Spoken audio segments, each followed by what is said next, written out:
சுரேந்தர் வணக்கம். ஒரே ஒரு நாள் கூட நாங்கள் கேட்க மாட்டோம். அதிகபட்சம் ஒரு நாள்.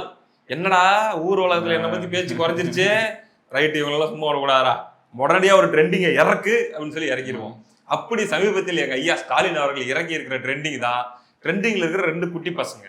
அந்த 2 குட்டி பசங்க வந்து கிட்டத்தட்ட 1 மில்லியன் ஃபாலோவர்ஸ் வச்சிருக்காங்க. ரொம்ப ஃபேமஸ். நம்மலாம் வெக்கி தலைகுனிய வைத்து தரணும். சாய் அபியங்கர் பாட்டு ஒன்று வந்திருக்குல்ல, அதுலயும் வருவாங்க அந்த 2 பசங்க. அப்படியா? சூப்பருங்க. இன்னொன்னு, சாரி இன்டரப்ட் பண்றதுக்கு, என்ன பேச்சே வரலாம் இல்ல, தொடர்ந்து பேச்சு காரி காரி கழுவி துப்பிட்டு தான் இருக்காங்க. இது ஒரு தேவையில்லாத அணி. சரி சொல்லுங்க. ட்ரெண்டிங்ல தான் இருக்காரு. ஆல்ரெடி ட்ரெண்டிங்ல தான் இருக்காரு. இது புதுசா ட்ரெண்டிங். அந்த ட்ரெண்டிங்கை மேலும் மெருகூற்றக்கூடிய வகையிலே அந்த 2 பசங்களுக்கு நம்பல் எல்லாரையும் வெறுப்பேத்தும் வகையிலே. அப்படியா? சரி இருங்க, உங்களுக்கு எல்லாம் வைத்தறிச்சல்.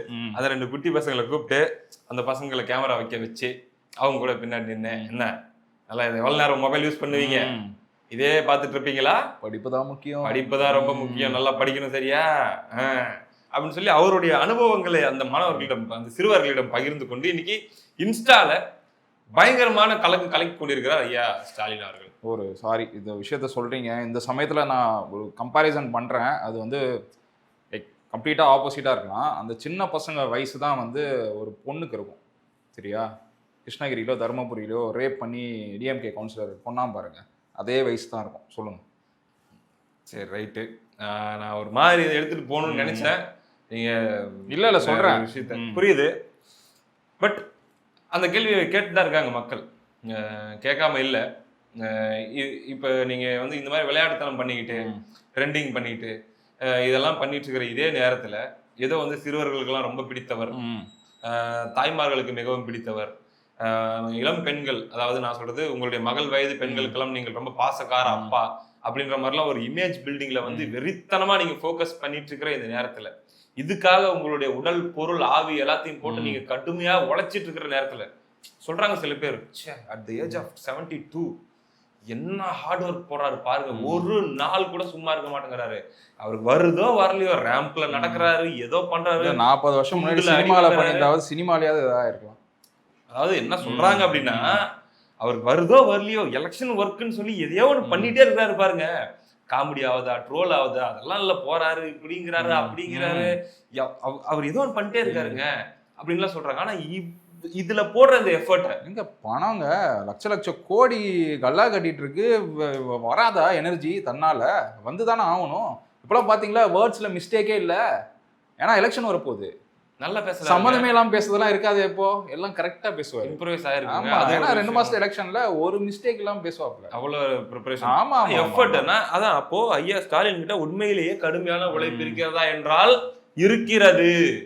எஃபர்ட் போடுறாரா என்றால் போடுகிறார், நேரம் செலவிடுகிறாரா என்றால் செலவிடுகிறார். ஆனால் எது இல்லைங்கிறது தான் மேட்ரு. முழுக்க ப்ரொமோஷன்ல, ட்ரெண்டிங்ல, எலெக்ஷன் ஒர்க்ல, டிஎம்கே ப்ரொமோஷன், எம்கேஎஸ் ப்ரொமோஷன் 2.0 இதுல பண்ற ஃபோக்கஸை லா அண்ட் ஆர்டர் அவருடைய நேரடி கட்டுப்பாட்டுல இருக்கிற இந்த ஃபீல்டுல, அந்த துறையில அவர் பண்ண மாட்டேங்கிறாரே அப்படிங்கிற வேதனை. எனக்கு இன்னொரு டவுட்னா, கவனத்துக்கே வராதா இல்லை எதுவுமே? சோஷியல் மீடியாலாம் பார்க்குறேன் தம்பி அப்படின்னு போஸ்ட்லாம் கொடுக்குறாரு, சோஷியல் மீடியாலாம் பார்ப்பாரா மாட்டாரா, ட்விட்டர்லாம் பார்ப்பாரா மாட்டாரா, எல்லாருமே இன்னொருத்தவங்க தான் ஹேண்டில் பண்ணுவாங்களா ப்ரோ? எந்த நியூஸுமே வராதா அவர்கிட்ட? எனக்கு டவுட்டா இருக்கு ப்ரோ நிஜமாலே. இல்லை இவர் தமிழ்நாட்டில இருந்து தான் செயல்படுறாரா இல்லை ஏதோ அப்ராட்ல உட்காந்துருக்காரா?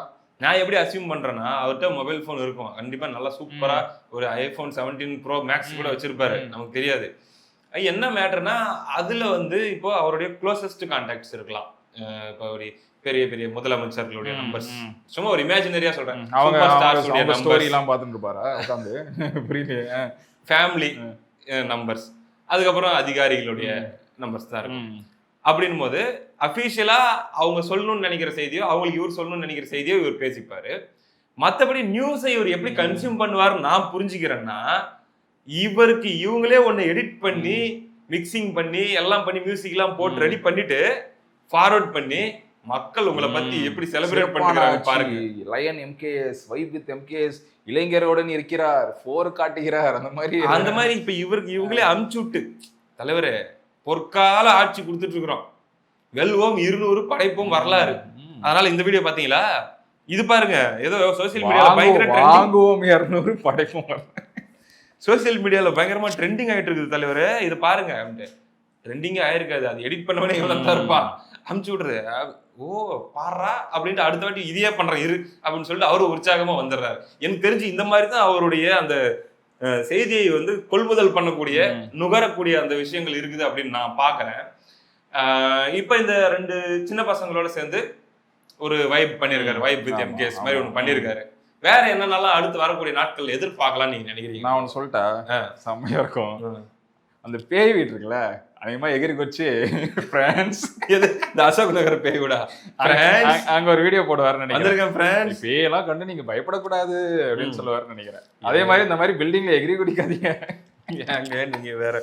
அது இப்படி டாக்டர் பாலை வந்து கூப்பிட்டு உட்கார வச்சு சொல்லுங்க உங்களுடைய ஃபிட்னஸ் ரகசியம் என்ன, பாலுக்கே சொல்லி தர மாதிரி. அதாங்க இப்ப உங்களுடைய ஃபிட்னஸ் ரகசியம் என்னன்னு நான் சொன்னது எது? இவரு வந்து டாக்டர் பாலை கேட்பாருன்னு நினைச்சீங்களா? நெவர். டாக்டர் பால் தான் இவரை கேட்கணும். உங்களுடைய டயட் என்ன, உங்களுடைய நீங்க என்ன மாதிரி ஃபுட் எடுத்துக்கிறீங்க, பிரேக்ஃபாஸ்ட்ல வந்து என்ன மாதிரி நீங்க எடுத்துப்பீங்க அப்படின்னா வந்து நான் லைட்டா தான் இதை எடுத்துப்பேன். ஊட்டச்சத்து வேணும்னா ஸ்கூல்ல போய் 2 முட்டை சாப்பிடுங்க அப்படின்னு மாதிரி சாம்பார் சாப்பிடுங்க, ரொம்ப ஃபேமஸ். டிடி கூட ரொம்ப பிடிக்கும் டாக்டர் பால் அப்படின்னு போய் சாப்பிடுங்க. மதிய உணவு திட்டம் அப்படிங்கிறது ஒரு மகத்தான திட்டம், அதுல எந்த மாற்று கருத்தும் இல்லை. அதெல்லாம் சாப்பிட்டு தான் நாங்களும் வளர்ந்தோம், படிச்சோம், அதுலலாம் எந்த மாற்று கருத்தும் இல்லை.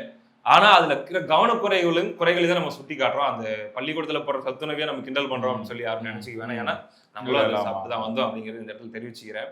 ஸோ இப்போ டாக்டர் பால் அவர்களோட ஃபிட்னஸ் ரகசியம் அது ஒரு எபிசோட் பண்ணா நல்லா இருக்கும் இல்லையா ப்ரோ? கண்டிப்பா எதிர்பார்க்கலாம்னு நினைக்கிறேன். வேற என்ன பண்ணலாம்? இவங்க இந்த கப்பிள்ஸ் எல்லாம் நிறைய வீடியோ போடுவாங்கல்ல இன்ஸ்டால்லாம், அந்த மாதிரி கப்பிள்ஸ் கூப்பிட்டு வச்சுக்கிட்டு இல்லற வாழ்க்கையில் இன்றியமையாத சமாச்சாரங்கள் என்ன, இந்த சதீஷ் தீபா இருக்காங்களே அவங்கள வச்சுப்போம், அவங்களுக்கு சண்டை போடாம இருக்கிறது எப்படி, ஒற்றுமையாக 30 ஆண்டுகளை கடந்து 31வது ஆண்டில் அடி எடுத்து வைப்பது எப்படி, வாட் இஸ் பேரண்டிங், இந்த மாதிரி ஏதாச்சும் ஒரு காம்போ மாதிரி ஒண்ணு பண்ணலாம். நம்மளே ஐடியா கொடுப்போம். என்ன சொல்றது, சம்பளம் கொடுத்து தத்தியா 6 டீம் வச்சிருக்கீங்க, நாங்க சொல்றோம் நம்ம சொல்றதை தாண்டி அவங்க பண்ணுவாங்க. அது இது ஒரு மாதிரி இது நல்லா இருக்கும். வேற என்ன பண்ணலாம்? நல்ல ஒர்க் அவுட் நல்லா பண்ணக்கூடிய இன்ஃப்ளூயன்சர்ஸ் யாராச்சும் இருந்தாங்கன்னா அவங்கள கூப்பிட்டு இவரு சொல்லி தர மாதிரி. அதான் கரெக்டா சொல்லிட்டீங்க. ஒர்க் அவுட் வந்து அவங்களுக்கு ஸ்டாலின் அவர்கள் சொல்லி தர மாதிரி. தம்பி நீங்க தப்பா பண்றீங்க, என்னது இது இப்படி இழுத்தா அது வருது, இது நீங்க இழுத்தா அது வரக்கூடாது தம்பி, அதை நீங்க இழுத்தா நீங்க போகணும் அப்படிங்கிற மாதிரி கிஷோர் பாஸ் சொல்லுவாரு. அந்த மாதிரி தம்பி மோட்டர் வச்சு சைக்கிள் ஓட்டுங்க, அதுதான் உடம்புக்கு நல்லது, பெடல் வச்சு ஓட்டாதீங்க. அந்த மாதிரி இது மாதிரி ஃபிட்னஸ் இன்ஃப்ளூயன்சர்ஸ் வச்சு ஏதாச்சும் பயங்கரமா ஒர்க் அவுட் அந்த மாதிரி காம்படிஷன் மாதிரி பண்ணா நல்லா இருக்கும், எக்ஸ்ட்ராடினரியா இருக்கும். ஆமா, என்ன சொல்றது, பிளாங்க் போட்டுட்டு நிக்கிற மாதிரி, தம்பி பார்க்கலாமா, நீ எவ்வளவு நேரம் நான் எவ்வளவு நேரம் பார்க்கலாமா அப்படின்ட்டு நல்லா இருக்கு, யோசிக்கும் போது நல்லா இருக்கும் ப்ரோ. இல்ல புஷ்அப் போட்டிகள் அந்த மாதிரி எதனா எடுத்தா கூட ஒரு மாதிரி நல்லா இருக்கும். நல்லா பண்ணுவாரு அப்படின்னு நான் நினைக்கிறேன். இல்ல இதுலயே ரிவ்யூவும் பண்றாங்க நிறைய பேர், அதனால கவர்மெண்ட் இவரே ரிவ்யூ பண்ற மாதிரி. ப்ளூ சட்டை மாறனு இட்டிஸ் பிரசாந்த் மாதிரி இந்த என்னோட 2021 25 கவர்மெண்ட் எப்படி இருந்தது, 5க்கு எத்தனை ஸ்டாரு அப்படிங்கிற மாதிரி. இன்னொன்னு பேசுனோம் பாருங்க, இர்ஃபானோட அந்த line ranking of 10 Karunanidhi moments அப்படின்னு கருணாநிதி தனம்ஸ். ஆமா, 10 கருணாநிதி அவர்களுடைய ஐகானிக் மூமெண்ட்ஸ் வந்து ரேங்க் பண்ற மாதிரி ஐயா ஸ்டாலின் கிட்ட அவரும் இர்ஃபானும் சேர்ந்து அதுல எது நம்பர் 1 வரும்னு நினைக்கிறீங்க? எனக்கு நம்பர் 1ல வந்து நம்பர் 1க்கே ஒரு பெரிய கியூ இருக்கும்னு நான் நினைக்கிறேன். நீங்க என்ன நினைக்கிறீங்க? ஐயோ அந்த லிஸ்ட்லயே நிறைய இருக்கு, நம்மளுக்கு தெரிஞ்சது அது. அந்த லிஸ்ட்லயே தடவி தேடி பாத்தீங்கன்னா இன்னும் நிறைய இருக்கும். தெரியல, கவுண்டமணி தான் ஒரு காமெடி பார்த்தங்க, எதுக்கு அந்த காமெடியில் நடிச்சாருன்னே தெரியல. போலீஸ் வந்து அவரை வந்து வீட்டுல அரெஸ்ட் பண்ண வருவாங்க. சார் விடுங்க சார் பாரு கவுண்டமணி. போலீஸ் வந்து என்ன பண்ணுவாங்க அப்படின்னா புடிச்சு கையில் கூட்டிட்டு வருவாங்க, ரொம்பலாம் அவரை டார்ச்சர் பண்ணுவாங்க, கூட்டு வருவாங்க. அப்படி வரும்போது பாத்தீங்கன்னா ஒரு பெட்ஷீட் இருக்கும், ஒரு பெட்ஷீட்டுங்க வீட்டுல இருக்கிற பெட்ஷீட், லைட்டா அது காலில் டச் ஆயிரும், அதுல தடிக்கிறோம். ஐயோ கொலை பண்றாங்கன்னு கவுண்டமணி கத்துவாரு. எதுல இருந்து அவர் இன்ஸ்பயர் ஆயிருப்பாரு என்னன்னு நமக்கு தெரியல. அது அவருக்கே கற்பனையாக தோன்றியதா இல்ல ஏதாச்சும் அவர் இன்ஸ்பயர் ஆனாருன்னு தெரியல. ரைட்டு, டக்குன்னு எனக்கு அந்த காமெடி ஞாபகம் வந்துருச்சு. கவுண்டமணி காமெடி தான், வேற எதுவும் நான் சொல்லல. அந்த மாதிரி ஒரு ரிவ்யூ பண்ணலாம். அப்புறம் அவரும் நானும் அப்படின்னு புக் எழுதியிருக்காங்க இவங்க, துர்கா புக் ரிவ்யூ நல்லா இருக்கும். யாராச்சும் உட்கார வச்சுட்டு எனக்கு செம்ம இன்ஃப்ளூயன்சர் இருக்காரு அது யார், பண்ண. அர்ச்சனாவா? இல்ல, கிஷோர் கே சுவாமி. சும்மா இருங்க. அவர் அந்த புக் ரிவ்யூ கொடுத்தா நல்லா இருக்கும். வம்பு வேண்டாம், அவர் வேண்டாம், அவர் வேண்டாம். நலன் கருதி தான் சொல்றேன், அவர் வேண்டாம். இவருக்கு வந்து யாராச்சும் நல்ல ஒரு என்ன சொல்றது, நல்ல ஒரு தாய் குலமா இருக்கணுங்க. அந்த மாதிரி அந்த புக் ரிவ்யூ அந்த மாதிரி. அப்ப டிடிஏ வச்சு, டிடிஏ கூட சூப்பரா இருக்கும். மேடம் அவங்க தான் பயங்கரமா அவங்க என்ன பண்ணுவாங்கன்னா, அந்த எக்ஸைட்மெண்ட் இருக்கோ இல்லையோ இருக்கிற மாதிரி காட்டி அவரை நம்ப வச்சிருவாங்க. சார் உங்க கதையை தெரிஞ்சுக்கிற ஆர்வம் என்னால தாங்க முடியல சார், சார் நெக்ஸ்ட் பேஜ் திருப்பிடுங்க சார், என்னால முடியல சார் அப்படின்னு சொல்லி அவரை ஒரு மாதிரி நம்ப வச்சு, இருமா இருமா இருமா பதட்டப்படாதமா திருப்பிடுறோமா, 3வது பக்கத்துல மீன் குழம்பு எடுத்துக்கொண்டு வந்தார் அப்படின்னு சொல்லி ஆரம்பிப்பாங்க. ஸோ அதுவும் கூட கொஞ்சம் நல்லா இருக்கும்னு நினைக்கிறேன். ஏன்னா அந்த புக்ல தான் அவர் வந்து மின்னல் வேக தாக்குதல் கொடுத்தாருல்ல துர்காம்மாவுக்கு, அந்த சம்பவம் அந்த புக்ல தான் இருக்குது. நாவலர் நெடுஞ்செழியன் வந்திருக்காரு அப்படின்னு சொல்லாம நெடுஞ்செழியன் வந்திருக்காருன்னு சொல்லிட்டாங்களாங்க கல்யாணம் ஆன புதுசுல. இப்படி ஒரு அடி போட்டாராம், புக்ல போட்டிருக்குதுங்க. அந்த ஒரு நொடி அவர் அப்படி வேற மாதிரி டிரான்ஸ்ஃபார்ம் ஆயிட்டாரு அப்படின்ட்டு. கை இங்கதான் இருக்கு, இப்படி போயிட்டு வந்தது தெரியல. 1 inch punch ப்ரூஸ் லீ மாதிரி வச்சிருப்பாரு. ஆமா, அடி உழுததுக்கு அப்புறம் கேட்டாங்களாம் அம்மா, துர்காம்மா. அதுக்கு அவர் சொன்னாராம், நாவலர் நெடுஞ்செழியன் சொல்லாத என்ன நெடுஞ்செழியன் மரியாதை இல்லாம அப்படின்னு பல விஷயங்கள் இதுல இருக்குது. அப்போ அந்த புக் ரிவ்யூ அது பண்ணாலும் நல்லா இருக்கும். அந்த ஃபீமேல் ஆங்கர் தான் அது கரெக்டா இருக்கும். அதுதான் ஒரு மாதிரி அவங்க தான் இன்ட்ரெஸ்டா கேட்கற மாதிரி மெயின்டைன் பண்ண. டிடி நல்ல சாய்ஸ் தான். நல்லா ஏங்க ஒரு சாம்பாருக்கு அவங்க என்ன மாதிரி கையில முத்தலாம் கொடுத்தாங்களே. ஐயோ சார், அதான் சார் குச்சியங்க சார், இந்தாமா உங்களுக்கு ஒண்ணு. அவங்க தாங்க கரெக்டா இருப்பாங்க. அதனால அப்படி போயிட்டு இருக்குது.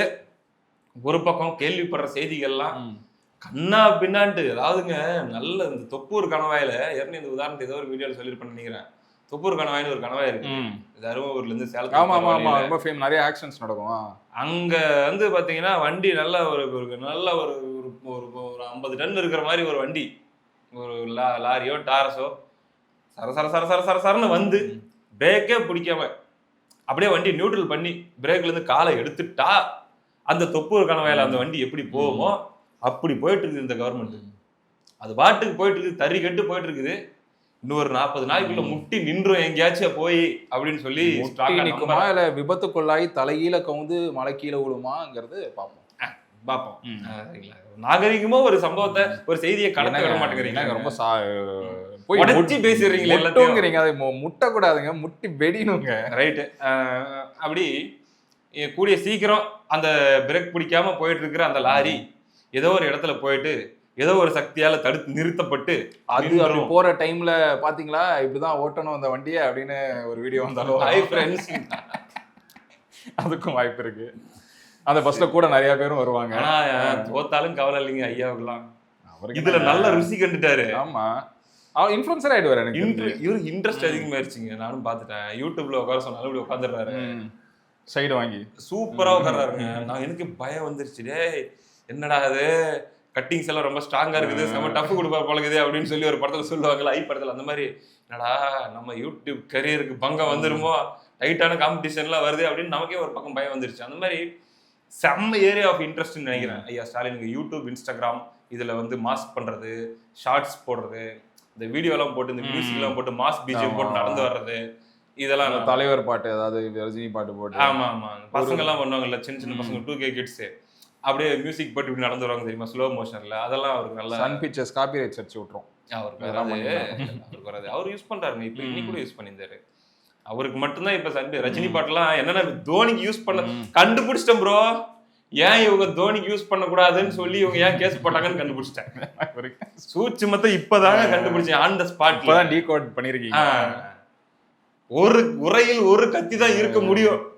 அப்ப இந்த கூலி பிஜிஎம், அதே மாதிரி பாத்தீங்கன்னா ஜெயிலர் பிஜிஎம், இது எல்லாம் யாருக்கு? அது டாடிக்கு. அவருக்கு மட்டும்தான்டா நாங்க யூஸ் பண்ணுவோம். அது நீ தோனிக்கு யூஸ் பண்ணினா அதுக்கப்புறம் இப்படி 2 பேரும் ஒரே லெவல் இருக்கிற மாதிரி ஆயிராதா? அதனால வந்து only exclusive for daddy, Rajini கூட யூஸ் பண்ணக்கூடாது இனிமே அப்படின்னு வந்தாலும் வரும்னு நினைக்கிறேன். பார்ப்போம் என்ன நடக்கிறது என்று. இந்த கூத்து இன்னும் டெய்லி டே டு டே லைஃப்ல நம்ம சொன்ன மாதிரி அடுத்த இன்ஃப்ளூயன்சர் யார் யாரெல்லாம் வராங்கன்னு பார்ப்போம். பேசிட்டு இருக்கிறீங்க, இந்த வீடியோ முடியறதுக்குள்ள எத்தனை தடவை குறுக்க மறுக்க வந்துட்டு போனாருன்ட்டு இதை பார்த்த ஆடியன்ஸுக்கு தான் நம்ம நண்பர்களுக்கு தான் தெரியும். உங்க வீடியோ 10 நிமிஷம் தான் தம்பி, அதை பாக்கிறதுக்குள்ள 10 தடவை அங்கிள் வரான்னு வேற கம்ப்ளைண்ட் வருது. ஆமா, ஏங்க அதுக்கும் எங்களுக்கும் எந்த சம்மந்தமும் இல்லைங்க, நிறைய பேர் சொல்றீங்க. ரைட்டு, பாப்போம். எதையோ ஒண்ணு பண்ணி விடுங்க, என்ன சொல்றதுன்னு தெரியல, பார்த்து பண்ணி விடுங்க. டெய்லியும் கத்திட்டு இருக்கோம், எலெக்ஷன் வரைக்கும் ஞாபகப்படுத்திட்டே இருக்கோம், தயவு செஞ்சு மறந்துடாதீங்க. அடுத்த வீடியோவில் சந்திப்போம் பிரதர், நன்றி.